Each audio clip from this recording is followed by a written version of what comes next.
Hello everyone! So again, I'm back. So this is Miss Say Caranza, licensed real estate broker based in Cavite. And right now, andito po ako ngayon sa Valencia Enclaves, which is located in Barangay Navarro, General Trias, Cavite. So if you are familiar with Lancaster, New City, katabi lamang po ng Valencia Enclaves si Lancaster, New City. So ang travel time natin from here going to PTEX Terminal is about 30 to 40 minutes drive lang to. Ganun po siya kabilis. Kasi yung access ni Valencia Enclaves is same as access ni Lancaster, New City, which is Cavitex.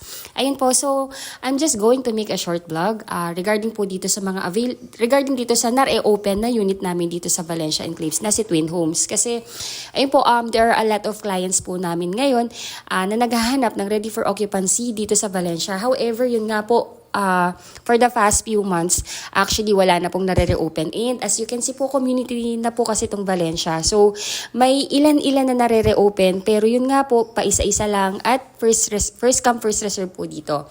Ayun, so again, Valencia Enclaves is just about 3 kilometers lang sa magiging bagong SM General Trias, Cavite.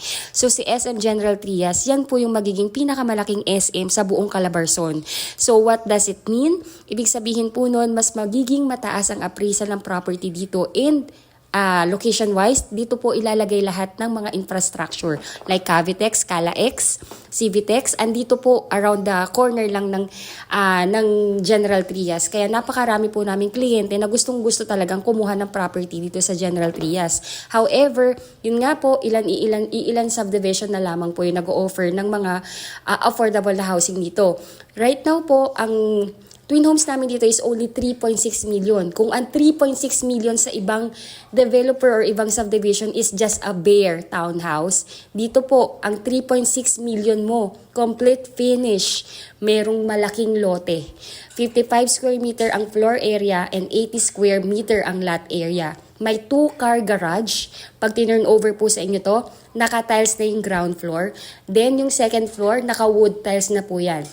With 3 bedrooms na may built-in cabinet in each room. Then yung kitchen nyo po, meron ng hanging cabinet or meron na siyang wall-mounted na cabinet. Plus, meron pang base cabinet. Napaka-elegant. Then sa likod, may 3 meter setback po doon na pwede ninyong i-extend to use for your dirty kitchen or laundry area. May provision na rin po doon ng counter para sa dirty kitchen. So, ito na po yung actual na unit na papakita ko sa inyo na ready for occupancy. Again, ang ganda ng presentation po ng unit na to. This is sunrise plus perimeter. So, ibig sabihin yung likod mo walang katalikuran. Sa likod mo is open space. So, ventilation-wise, napakaganda po kasi kumbaga po, wala nang bahay sa likodan mo eh. Open space yon. Kumbaga lupa yung nasa likod. So, ventilation, ang ganda, tagusan. Meron sa harapan, meron sa likod. Kaya kahit mag-extend kayo, hindi kulong yung likod. Kumbaga, kasi nga wala na pong bahay sa likod. So, pwede ka rin magbintana doon. Ayun po. So, ito na yung eksaktong block, which is the block na ito yung nakatayong unit. So, again, yung computation po nito i-discuss ko na rin po habang ipinapakita ko sa inyo yung actual na unit. Ayun nga lang po, dahil nga po, mandatory po kasi na nakalak yung ating unit. Pag hindi pa turn over, hindi ko mapapasok or mabivideo yung unit. Isisingit ko na lang sa video na to yung sample ng actual turnover, pati yung virtual tripping from PTEX going here para at least mas ma-appreciate niyo kung gaano kaganda yung subdivision natin. So ayun, ang total contract price po ng ating unit is actually 4,032,000. Pero nagbigay ng discount yung developer natin ng 432,000. So ang total contract price na lang po niya is 3,600,000. Then miscellaneous fee is 252,000. Inclusive po dyan dito yung title transfer, title transfer, government taxes and processing fee sa bank. Kasama na po yan sa ilo-loan. Ngayon po, pag gusto nyo nang i-reserve yung unit, the first cash out is only 25,000 pesos. Let me know po if gusto nyo nang i-reserve yung unit kasi kailangan ko pong kunin yung email address ninyo para maibigay ko po sa inyo yung reservation form. Paki-fill up nyo po yun, then send back po sa akin along with your 2 valid ID and at least 1 month payslip. Then, bibigay ko na po sa inyo yung bank account ng aming sales officer na nag-handle ng reservation ng units namin dito para may deposit nyo po yung reservation. Pag na-deposit nyo na po, kindly screenshot lang po yan and send nyo po sa akin. So, as you can see po, ganyan po kalaki yung lote nga. So, 80 square meter to. Nag-try na po kami mag-park dito ng Innova tsaka Wigo and yes, kasyang-kasya po. Sa frontage po nito, may 5 meters po yan from the easement going sa may wall, papunta sa door. Then, ayan po, ganito po, kaganda yung presentation niya. As in, bagong tayo lang siya. Ayan po, so let's proceed with the computation. Again, the first cash out is reservation fee na 25,000 pesos. Then, within 30 days, dapat po mabayaran natin yung total down payment of 59,600. Ayun po, so all-in down payment na po yun ha. Take note po, 59,600 lang yung down payment and iyon na to, malilipatan mo na.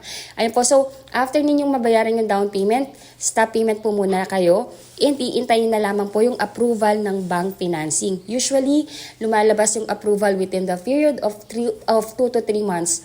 And pag may approval na kayo, directly yung bank na nag-approve sa inyo, mag-i-email po yan sa inyo para to inform you na na-approve na kayo and kindly read lang po yung terms and condition.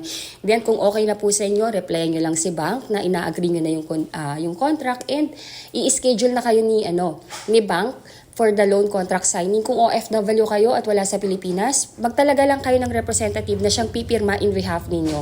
So siya yung pipirma ng loan contract in behalf ninyo. Pag nakapirma na po kayo ng loan contract, doon pa lang mag-i-start yung inyong monthly amortization sa bank na pwede nyo bayaran ng 25 years to pay, which is about 26,627 lang po yun per month. Kung ayaw nyo ng 25 years, meron din tayong 20 years, may 15 years, may 10 years, and may 5 years to pay. Ngayon po, pag approve na po kayo, si developer natin, hihingin na yung loan contract kay bank. Then, pag na-receive na ni developer yung ating loan contract, hihingi naman si developer natin ng 30 to 45 days para sa schedule ng inyong unit inspection and acceptance. Kasi kailangan po nilang i-retouch to. Kung may kailangan silang i-repaint or palitan, gagawin po muna nila yon bago po yun i-turn over sa inyo. So, ayun po. Ngayon po, pag approve na rin po kayo, meron po tayong tinatawag na move-in fee which is 19,000 po. Inclusive po doon yung utilities application like yung Meralco and water. At least hindi na po kayo yung mag-a-apply noon or yung inyong magiging representative. Kumbaga yung admin na po natin yung gagawa lahat noon. Ayun po, so easy as 1, 2, 3 lang naman po yung pagkuha ng property sa atin. So first po, mag-ano po kayo, mag-inquire po kayo, i-message nyo po ako. Second po, mag-fill up lang tayo ng reservation form. Then, pwede na kayo mag-deposit ng inyong reservation fee.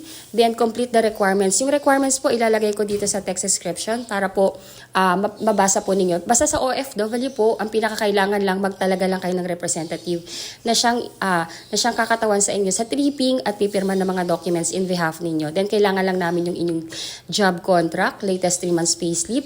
Ayun po, then SPA, yung SPA form naman po, pwede po nating, pwede ko pong i-email yan sa inyo para ma-fill upan nyo and mapakonsularize ninyo sa Philippine Embassy natin kung saan bansa kayo ngayon. Or kung let me know po kung medyo may difficulty kayo sa pagpapakonsularize. Tingnan natin kung anong pwede nating solusyon na gawin dito sa Pilipinas. Let us know lang po, baka matulungan namin kayo.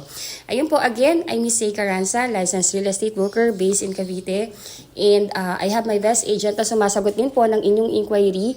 And ayun po, first reserve basis po tayo dito. So we can do the online reservation para makuha na natin yung unit na to. Ayun po, thank you so much for watching and bless you all po. Bye po!